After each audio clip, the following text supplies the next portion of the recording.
Mr. Chair, very quick interjection. Yes. Yeah. Mr. Chair, with due respect to all the executive offices present, ang punot dulo ng hearings na ito ay magbigay ng murang pagkain sa bawat pamilyang Pilipino. With due courtesy, Mr. Chair, tila hindi ko nararamdaman yung urgency o yung concern, or baka nagkakamali lang ako, dun sa mga national government agencies concerned. With this, Mr. Chair, can we remind all the executive offices involved in crafting measures to reduce the cost of food to actively participate in this hearing? Kasi mahirap po na pinipilit natin yung ating mga government officials and employees na gawin yung trabaho nila. It is not a choice, it is an obligation on the part of our government. Maraming salamat, Mr. Chair. Thank you. I hope I hope the executive, not the NGAs, will take it to heart. Okay, next. The Commissioner of the Bureau of Customs is with us today as a sign of the importance of our proceedings. I would like to ask the Commissioner for a brief statement on how much has been imported since EO 62, how much has been forgone in revenues, and how much has landed price declined from before its issuance till today. Please also brief the committee about whether the BOC has apprehended rice smugglers and what steps are being taken to prevent rice smuggling and to prevent our ports from being used for hoarding. May I recognize BOC Commissioner Rubio and his Assistant ASCOM Jet Marinilla. Yes, Ben. Good morning, Mr. Chair. Good morning to the honorable members of Congress. With the cut in import tariff on rice from 35% to 15%, triggered by Presidential Executive Order number 62 in June of 2024, the rate of assessment on rice decreased from 10.15 pesos to 4.4 pesos per kilogram, while landed cost declined as well from 40.26 pesos to 33.93 per kilogram. This is particularly significant as rice sold in domestic markets could be more affordable, addressing twin challenges of hunger and poverty.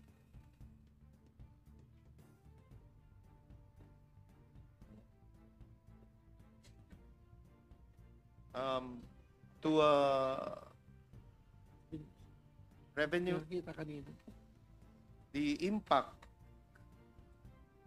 the lower landed cost of rice after implementation of Presidential Executive Order in June of 2024 has induced greater demand for imported rice.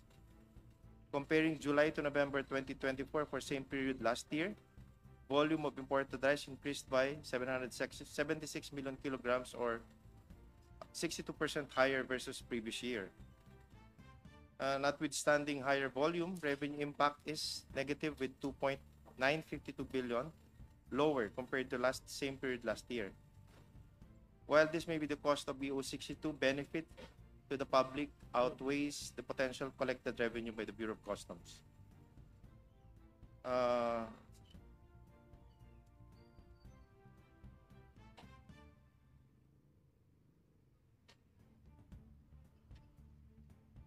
On what the Bureau is now doing in the prevention of in possibly addressing the issue of hoarding inside our customs yard, we are strictly monitoring, sir, the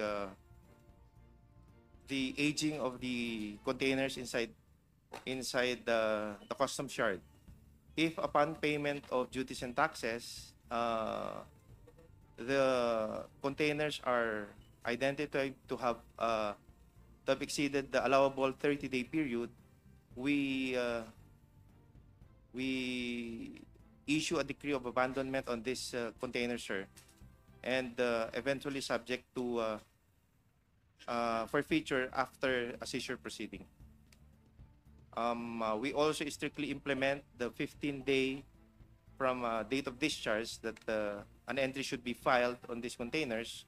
And then we also strictly implement again the 15-day period upon lodgement in which to pay for the duties and taxes, Your Honor. Mr. Chair, may I be recognized? Yes, Congresswoman. Yeah, upon hearing the statement of the commissioner who's with us now, sabi niya parang kumita ang lumaki yung taxes na collect ng Bureau of Customs. Pero as been stated earlier by the by Chairperson Salceda, sinabi nga niya dito na we are expecting that the collection should have been 5 to 6. Parang ganun ba? Pero ang nangyayari po, bababa po yung price ng bigas. Pero ang nangyayari po, it's not eh. Parang instead na bababa ng 5 pesos to 6 pesos, parang ang binaba po is 5 pesos. That is according to, I think, your representative in the previous meeting. Yun po yung narinig ko. For your information, Mr. Chairman.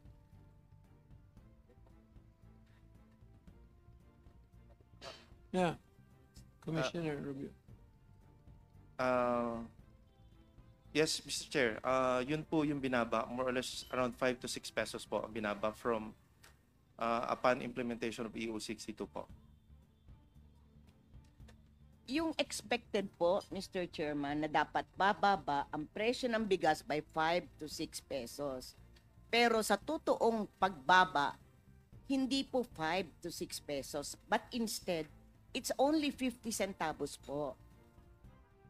Kasi it's very clear in the statement of our chairperson earlier na sinabi niya na ang expected is 5 to 6 pero ang ibinaba lang is 50 centavos. Kaya Mr. Chairman, hindi ko na po alam kung alin po ang totoo. Stella, patulong.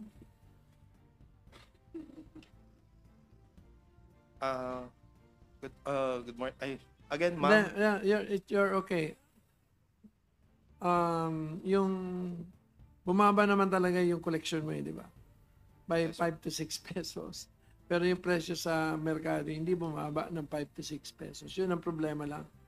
Mr. Chair, Yes, Stella. I think we need a clarification on that 5 to 6 peso reduction. Kasi sa pagkakaalala ko, galing yun kay Asco Maronilla. But parang hindi tama yung 5 to 6 peso reduction eh. Dahil based on a presentation, well, this is a document from NEDA, ang expectation nila with a 20% tariff rate, dapat ang retail price is 41 to 44 pesos. Of course, ang naging tariff rate is even lower, 15%. So, tama yung sinasabi ni Chair na nasa bandang 35 pesos dapat, di ba? So, kung nag-umpisa tayo sa 50 pesos, siguro ang expectation nasa siguro 15 peso reduction. Yun ang iniisip natin na ako based on that, ang estimate ko nasa 15 peso dapat ang reduction in price. Pero ang sinabi ni Mr. Maronilla kasi nung huli 5 to 6 pesos, na-fixate tayong lahat sa 5 to 6 pesos. I wanted to intervene that time pero wala na akong naging pagkakataon. But earlier when I interpolated, I mentioned this 41 to 44 peso estimate of NEDA. So, yun lang. So, sana linawin ng BOC. Saan ba nanggaling yung 5 to 6 pesos na yan? At parang hindi talaga tama, Mr. Chair. Mr. Chairman. Yes, Ben. Then, Congressman Biron. Good morning. Good morning, Madam Chair. We based that figure on the tariff reduction, ma'am. So we computed the landed cost being the sum of costs and taxes paid per kilogram in Philippine peso. Sige, isa-isahin mo. We are, marunong naman kami if mag-add and subtract. At value of $500 per metric ton, we just and at 0.5 per kilo, we just multiply it with the 20% reduction. and then we get more or less 5.8 to 6 pesos, Mr. Chair. Can you give us, isa-isain natin, okay, the price, and The then, price, as per declared by rice importers, it's around $500 per metric ton, Your Honor. So if we get it, gawin na lang natin on a lahat per kilo kasi yung 5 to 6 is per Yeah, if kilo. we get it on a per kilo basis, it's 0.5. 0.5, you convert it to, maybe you multiply it with the current exchange rate now, it's about little over 58.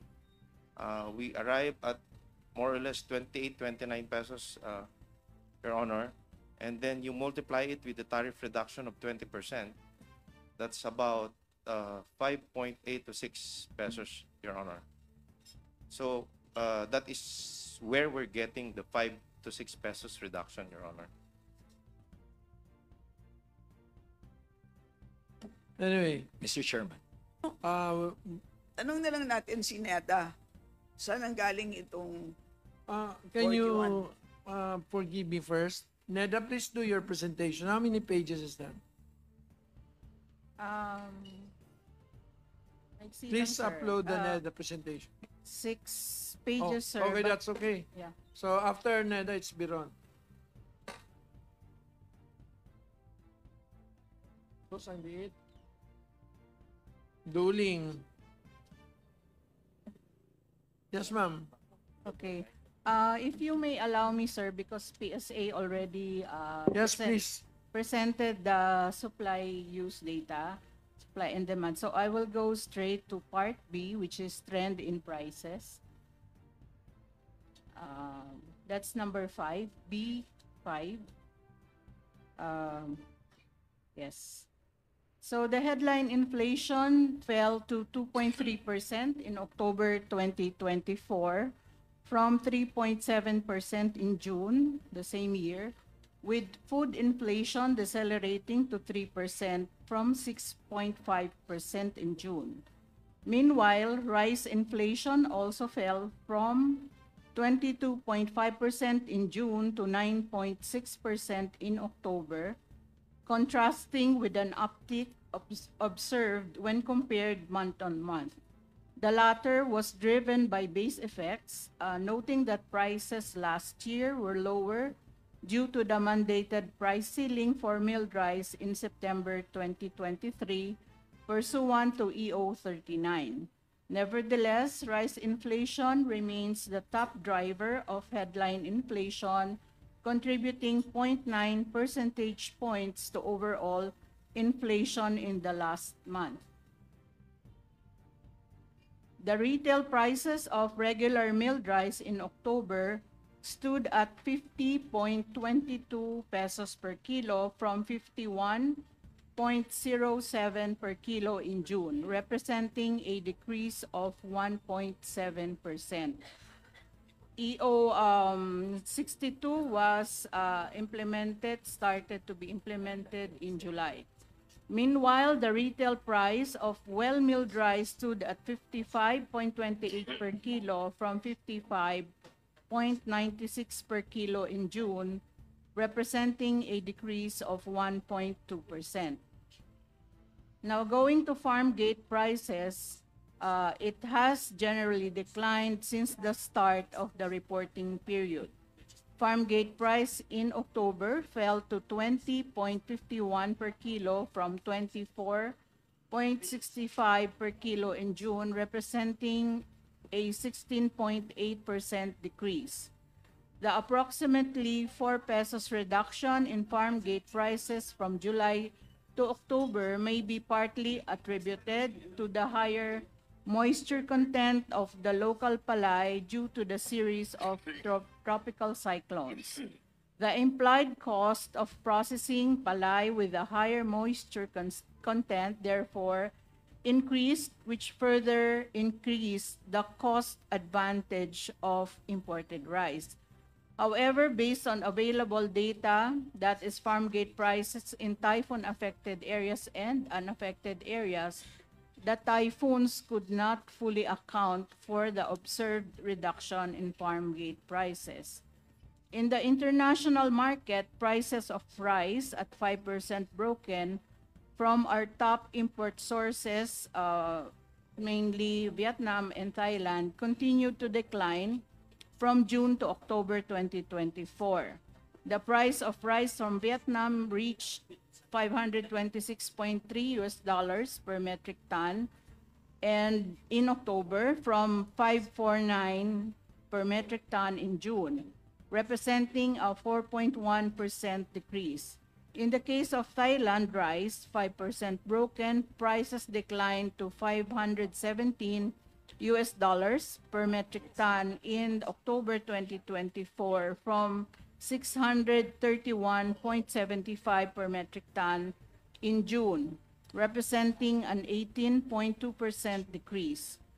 The general decline in international prices may be partially brought about by the lifting of India's export ban in September 2024, followed by the lifting of the minimum export price of $490 per metric ton in October.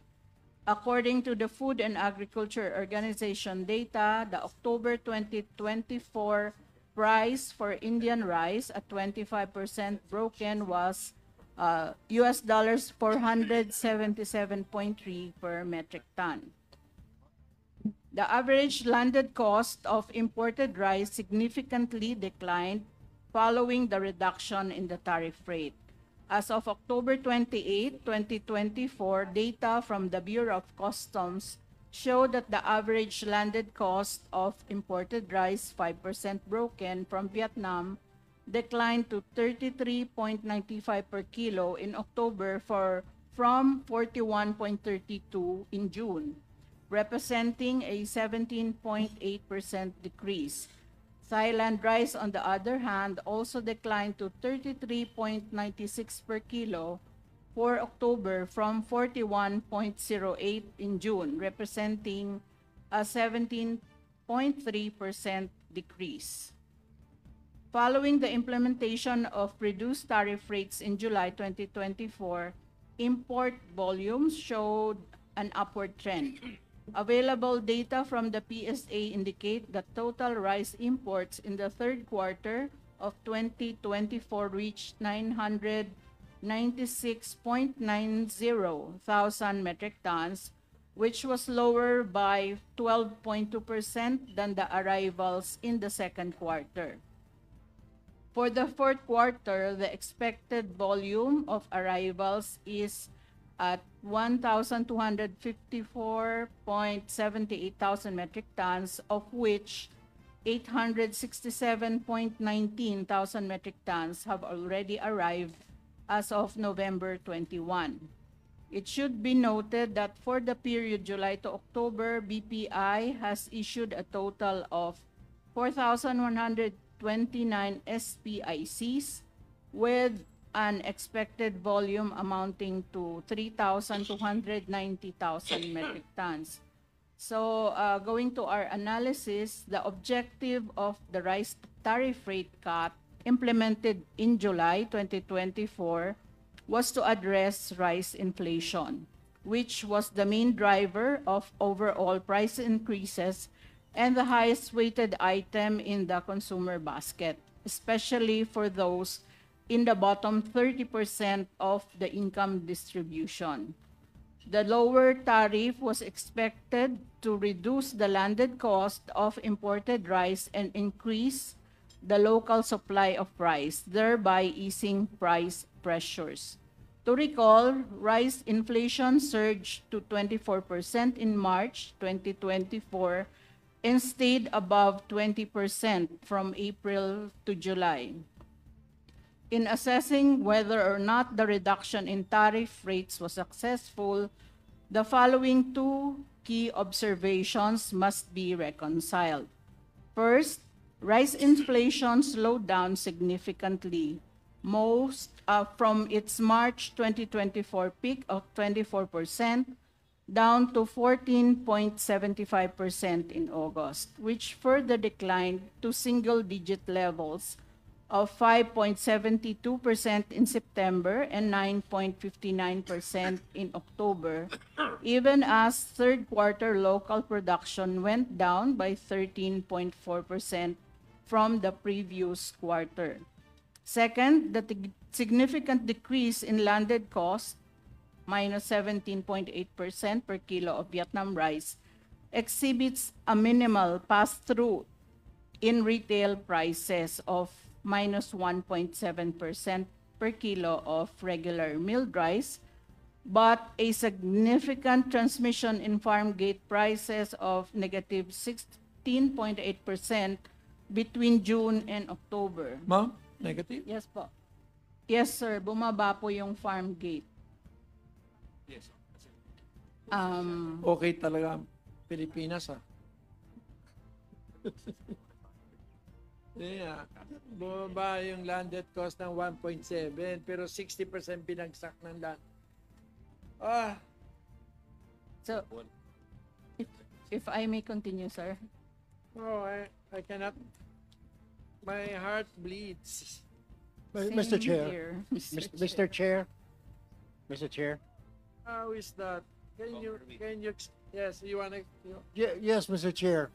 Mr. Chair, I mean, all these figures, bumaba lahat, bumaba ang farm gate, bumaba ang bumaba ho lahat. But what we want to hear, Ma'am Neda, what's happening? Bumaba pala lahat, bumaba landed cost, bumaba yung farm gate. Pero bakit mataas ang bigas ho natin? How come we cannot, hindi po ma-reconcile? I don't know, what are you reading? Where are you getting all your figures?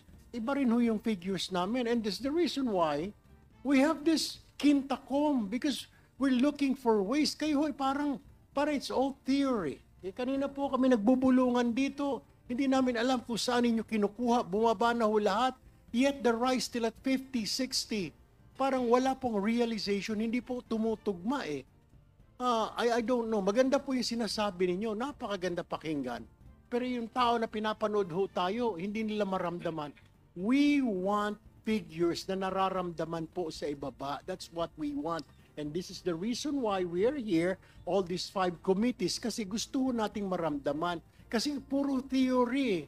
Lahat binibigyan tayo ng NEDA, kahit yung boss nyo dati nagbigay na ganito yung presyo, natawa nila yung taong bayan, because hindi po maramdaman. We want figures, ma'am, na nararamdaman ng taong bayan. That's what we want.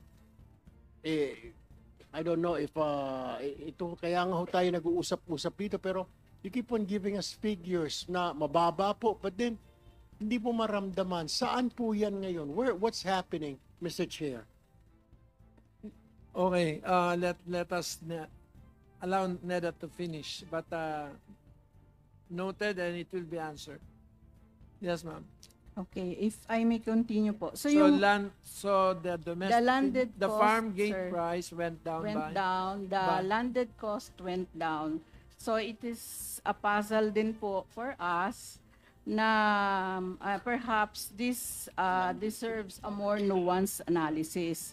Kasi in a highly competitive market, you would expect that a decrease in tariff rates would result in increased quantity of imports, and the increase in quantity of rice supply in the market and should translate to lower retail. Pero hindi po yun yung nangyari.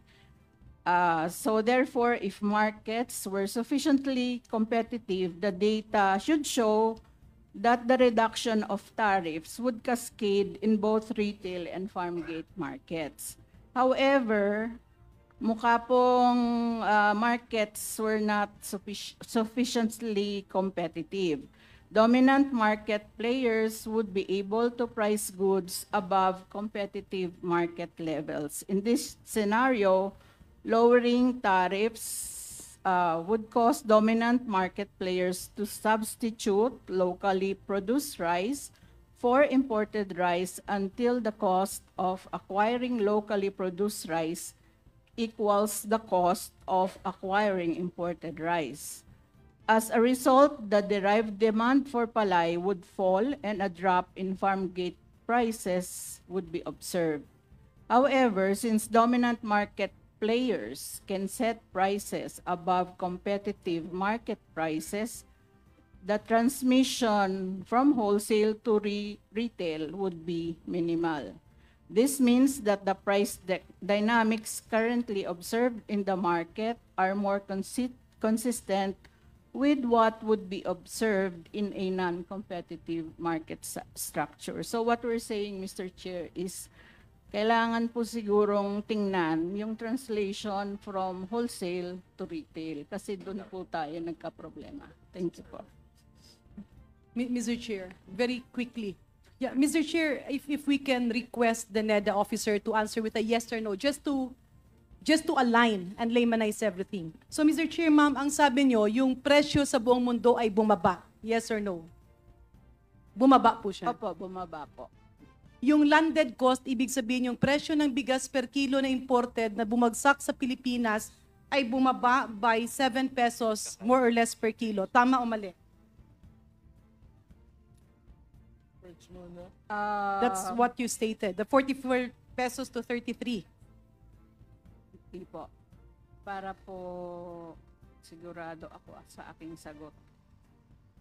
So, yung landed cost of imported rice declined po as of October.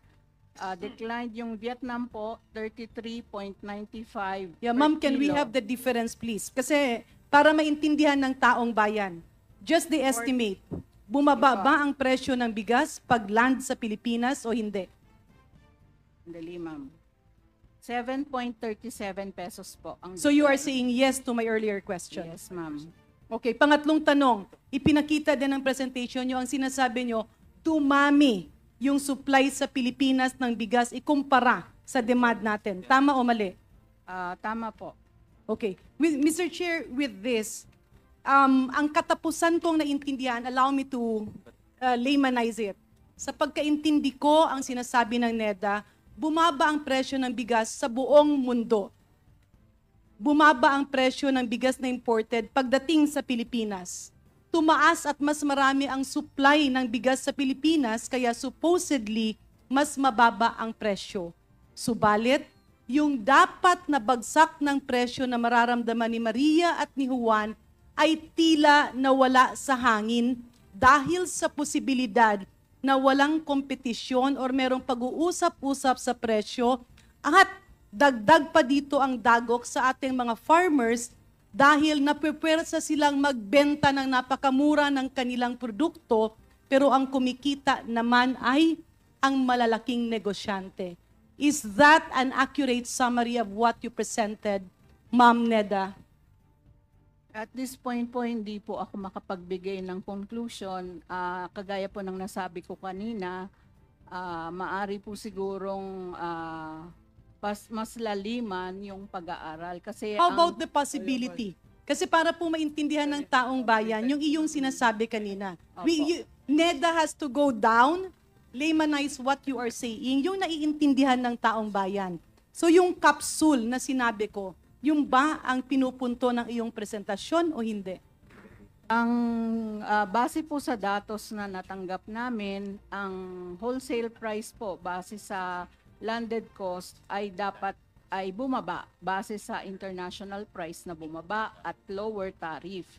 Kaya lang doon po sa observation pagdating sa retail, kung gumalaw man pababa, kaunti lang po yung pagbaba ng presyo. So hindi po nag-translate yung lower tariff at bigger supply ng bigas at yung lower price sa international market. So ang minumungkahi po ng NEDA ay pag-aralan pa perhaps ng PCC kung meron man pong dahilan. Mr. Chair, yun. with this, klarong-klaro po na dapat bumababa ang presyo ng bigas. Klarong-klaro po, sinabi ng lahat ng ahensya na hindi ramdam o hindi naaabot ni Maria at ni Juan ang pagbaba ng presyo ng bigas.